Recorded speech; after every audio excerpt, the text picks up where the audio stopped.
Take me, I don't have. All right, open the door for me. Take me. ¿Y qué? Hay...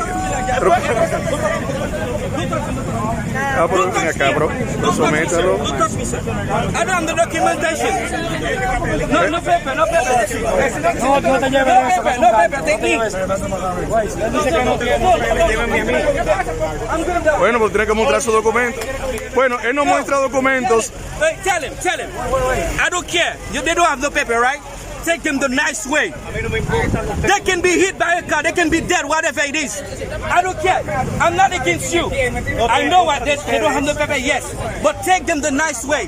You don't treat people like that.